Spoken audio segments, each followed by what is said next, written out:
You're so happy, aren't you?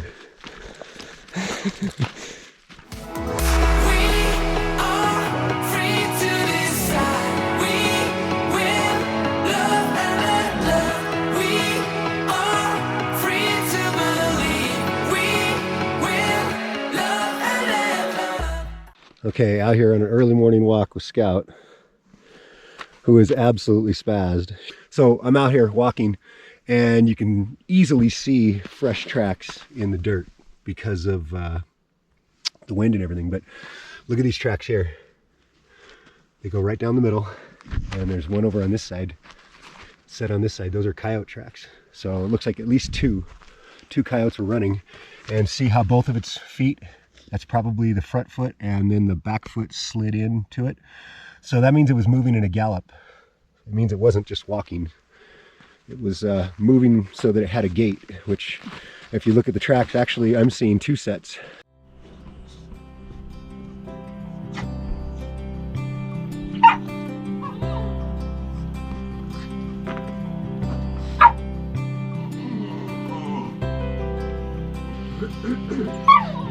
I want to get that coyote talk.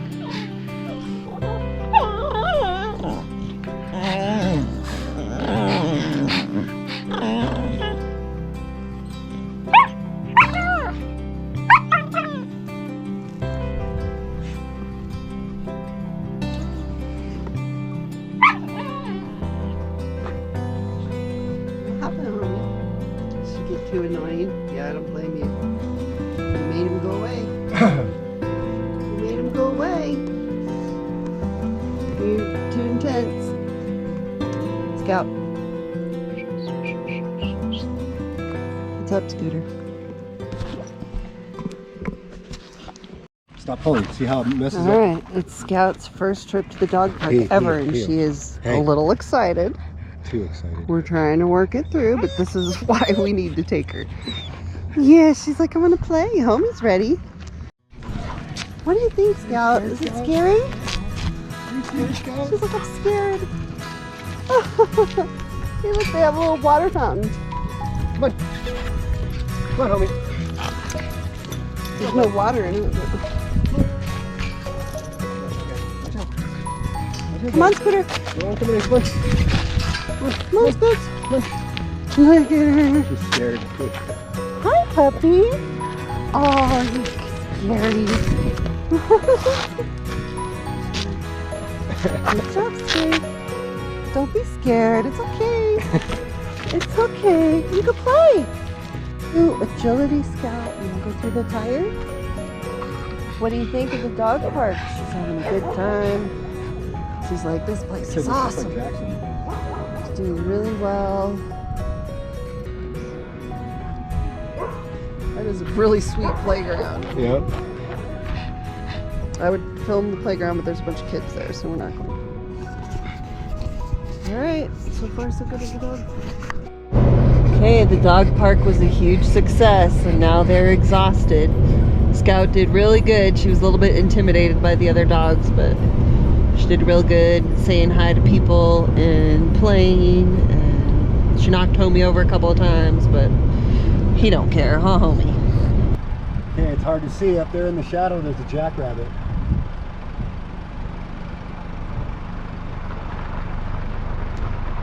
Oh, he's huge. Ears are huge. There he goes. Yeah, he's a big boy. Wow, he's huge. Big old muscles, huh? I got another subscriber item, and I cut it open because I had a feeling there might be a problem with it. So this is going to be, unfortunately, a double fail.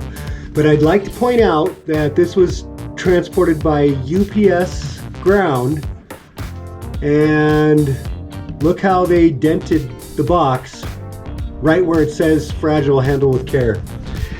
And then the other end of the fail, unfortunately, comes from where it was packed. It came from Hobby Lobby, and it looks like it was a real nice item.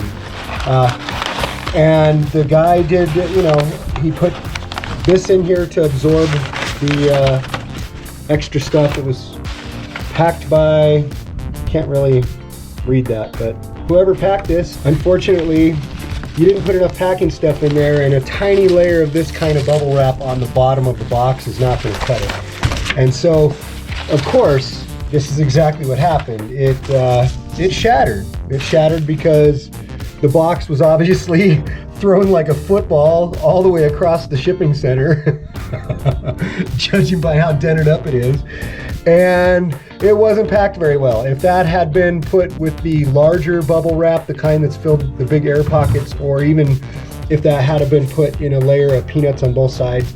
The other problem is that you can see this doesn't take up all that slack, so it had plenty of room to move around in there. So it's a double fail. One, the shipping company was way too rough with it and contributed to it breaking, and then just not being packed at all in a fashion so that it wouldn't break. I mean, it's something that's made of concrete. So yeah, it's one of those things. I mean, it's pretty obvious. It wouldn't be that hard to pack this.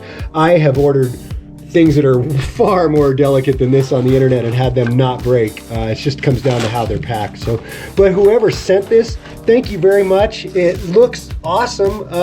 I might try and see if I can glue it back together because all the pieces technically are in there. So yeah, I'll see what I can do. But yeah, that's a double fail. And it's not the person that sent this. You know, thank you whoever sent it. I think that was awesome. Looks like it came from Oklahoma City. So anyway, thank you whoever sent this from Oklahoma City. Unfortunately, like I said, it's a complete fail. And if you want to use the video of this to show the people at that Hobby Lobby, I mean, here's the person that signed it. You should be able to look that up. There's all the info. That's unfortunately what happened to that. Scout is tired. She went to Flagstaff today and played in the dog park for the first time. Ran all around, and she's tired. She's just happy sitting there chewing on her leash. Got a heat wave coming next week. Gonna be some upper 90 degrees. One day is gonna be 98. It's gonna be hot here. We do have air conditioning, and we have 2 generators for the air conditioning. But odd as it sounds, me and Sue are going to try and see if we can do it without the air conditioning. We have both become much more acclimated to the heat. I mean, I'm standing inside of the container right now, which is not ventilated yet. It only has these tiny little vent holes that they put in it when you buy them, or they come that way when they build them. And it's 90 degrees outside, and I'm not sweating. I'm not even hot. If I was trying to physically do something, I would be hot, but yeah, it's the strangest thing. I've become so much more acclimated, same with Sue, to the heat that even the dogs, I mean, Bandit, he has a little bit of a hard time, but we also have a little t-shirt for him. We've done it before. We can get the t-shirt wet and put it on him, and it cools him down. Last year, I put 700 hours on the generator running the air conditioner all summer, and I think it was me and Sue just were not acclimated to the heat. We were much more adapted to the cold, and this year I'm not tolerant of the cold. I mean, last night it was only 40 degrees outside, and it was just too cold for me. So I actually don't mind the heat that's coming. Scout, she was born in Phoenix, so when she first got up here, she was cold. She was cold for a while, so she's not gonna mind the heat.